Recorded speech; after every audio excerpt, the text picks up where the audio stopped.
ایک قوم جس پر اللہ کی رحمت کا سایہ تھا، جنہیں اللہ نے بھوک سے بچایا، خوف سے بچایا، دشمن سے بچایا اور ہر مشکل میں اپنی مدد کا احساس دلایا۔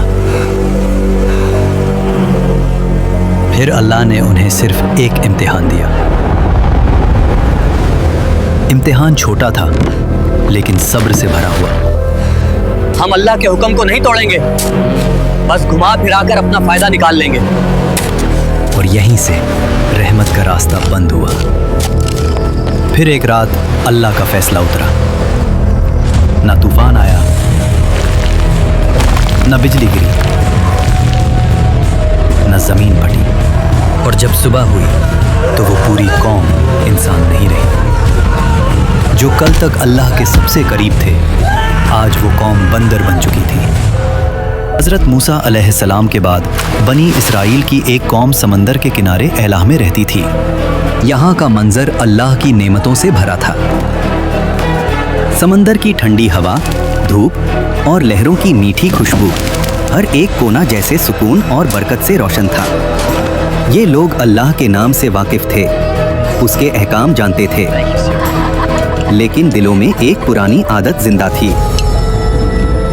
یہ قوم پہلے بھی وعدہ کرتی تھی اور پھر اسے اپنی سہولت کے مطابق توڑ دیتی تھی۔ ایک وعدہ توڑنے سے کیا ہوگا؟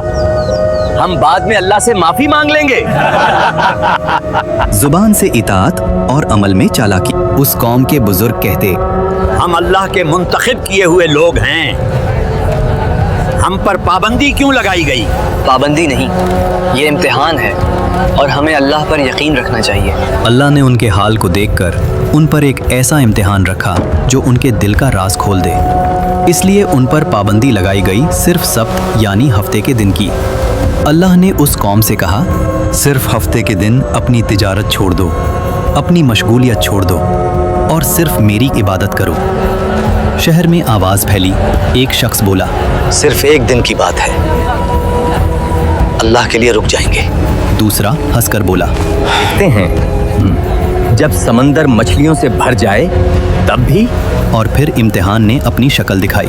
جس دن شکار منع تھا اسی دن سمندر مچھلیوں سے ابل گیا۔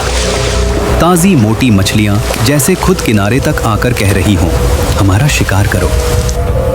ایسا پہلے کبھی نہیں ہوا، یہ اللہ کا امتحان ہے۔ رات کا اندھیرا شہر پر چھا گیا۔ گھروں کے اندر لوگ پریشان تھے۔ ایک چھوٹی سی خطا بھی لمبے جھگڑے میں بدل جاتی تھی۔ مچھلیوں کے شکار نہ ہونے کی وجہ سے گھر میں روز جھگڑے ہو رہے ہیں۔ تبھی ایک خاموشی میں شیطان نے ان کے دلوں پہ حملہ کیا۔ یہ دن صرف ایک راستہ روکتا ہے، چالاکی دکھاؤ اور اللہ کے حکم کو گھما پھرا کر اپنا فائدہ نکالو۔ لوگ آپس میں ایک دوسرے کی طرف دیکھتے ہیں اور ان کے چہروں پر ایک ایسی مسکراہٹ ابھر آتی ہے جو انہیں ایک بڑے عذاب کی طرف کھینچنے والی تھی۔ ایک آدمی نے بولا، ہمیں کچھ ایسا کرنا ہوگا کہ ہفتے کے دن مچھلیاں کسی جال میں پھنس جائیں اور ہمیں کچھ نہ کرنا پڑے۔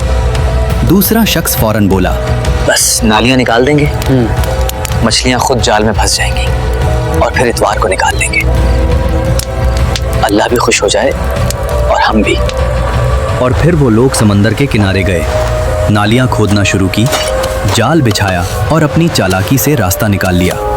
بزرگوں نے ان سے کہا، اللہ سب دیکھ رہا ہے، یہ وقت ہماری نیت کا ہے۔ نوجوانوں نے ہنس کر جواب دیا، ہم تو عقل مند ہیں، دیکھو ہم نے تو حکم نہیں توڑا، صرف ایک راستہ نکالا ہے۔ لیکن انہیں یاد نہیں تھا کہ چالاکی اور گناہ کا امتحان اللہ کے سامنے کبھی چھپا نہیں رہتا۔ گنہگار لوگ مچھلیوں کا بوجھ اٹھا کر گھوم رہے تھے۔ ان کی چالاکی بھری مسکراہٹ ان کے چہروں پر دکھ رہی تھی۔ ایک بزرگ نے زور سے چیخ کر کہا، رکو، یہ سب گناہ ہے، اللہ کے حکم کو توڑنا تمہارے لیے بربادی کی وجہ بنے گا۔ انہوں نے ہنس کے جواب دیا، ہم تو صرف اپنی عقل سے کام لے رہے ہیں، ہفتے کے دن تو شکار کیا ہی نہیں۔ بازار کے کچھ لوگ کہتے ہیں، ان کے چہرے دیکھو، لگتا ہے یہ سمجھتے ہیں کہ اللہ کو دھوکہ دے رہے ہیں، مگر حقیقت یہ ہے اللہ سب دیکھ رہا ہے۔ یہ گناہ کا سلسلہ خود انہیں برباد کر دے گا۔ مچھلی ملے یا نہ ملے، ہمارا انتظام تو ہو جائے گا۔